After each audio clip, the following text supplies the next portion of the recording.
didn't date any of the B-boys. I didn't go and be a sack chaser, is what they called them back in the day. I didn't do none of that. I had some square-ass lame boyfriends who had legitimate jobs too. But we was in the cut for real, for real. So it was very plausible in the 80s and the 90s for that to be I mean, I'm easy on the eye. It wouldn't have been hard for me to be able to finesse that. But I made a choice not to do it. And so I'm saying when you start finding yourself making excuses for all these people that they willingly accept, because unaccountable people love to pull the victim card, fuck you. All the things that have happened to me, I have been essayed 26 times because of my aggressive, because people wanted to show me you just a woman. Okay, got it. I'm not bitter. I'm not mad. I did my best to ensure that those people were held accountable, and I moved on. So no one has an excuse. I couldn't read either. I grew up in a toxic family too. And I still, by the grace of God, vertical and balanced and not bitter. And I don't wish ill will on anybody anymore. There was a time, God, please, to kill them all. Kill them all. Got to keep it a buck. Got to keep it a buck. So when you say it's challenging, for who? For you or for them? Who is it challenging for and why?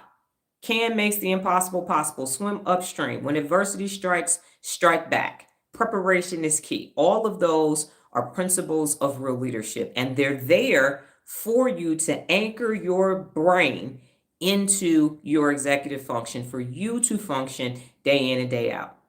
You only get one opportunity at life unless you believe in reincarnation. You're only going to get one opportunity for this life. And when you get to the end, your deathbed, do you want to be laying there saying coulda, shoulda, woulda, didn't because of some unaccountable people? And so I'm going to close here. We're going to answer the poll question, but this is what I'm going to say. Having all of those Stucmily relationships, and Stucmily is a family, that whole, we family, we stick together. Okay, where y'all going? And I've done this before. So this is a Stucmily, which is a family that sticks together. That's a Dr. Donna dictionary.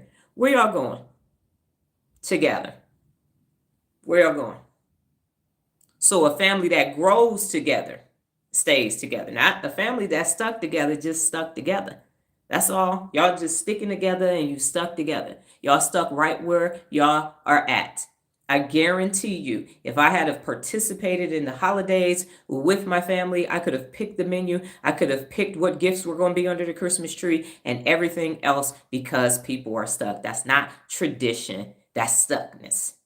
And it's not embracing change, and it's not growing together. If you are not at your best, if there are things that you wanted to do and you have family and friends that talked you out of that shit so you could stay there with them, and you still have this unction to want to do it, they got to go.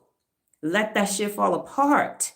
Let it fall apart. I had to leave Detroit to become Dr. Donna. I was never going to be Dr. Donna staying in Detroit.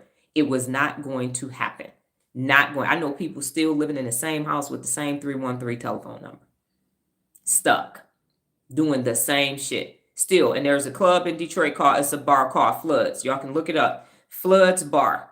I was talking about it to my daughter, and I looked it up, and Floods is still the same. I couldn't believe it. I said, they still hustling. They still got that food and that DJ, the front, and now they have an outside with some umbrellas. And that's that. The same. The exact same. And so Who Moved My Cheese, Tracy, is a great book for you to read. I've read it for 11 years now in my book challenges. It's a great book for you to check out. It talks about change. But when you have enough real leadership inside of you, you're going to do it. Otherwise, you're going to stay stuck.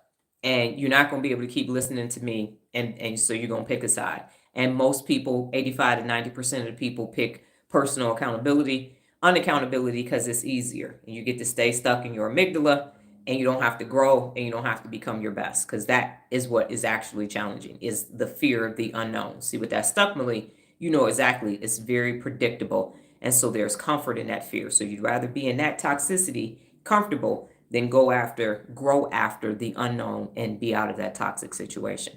So I'm getting ready to get the poll results, which I think is interesting, how many people actually voted in the poll question. And here are the results. 60% said yes, and 40% said no. Go ahead. Why is it on there 2 times? I don't know. if you're still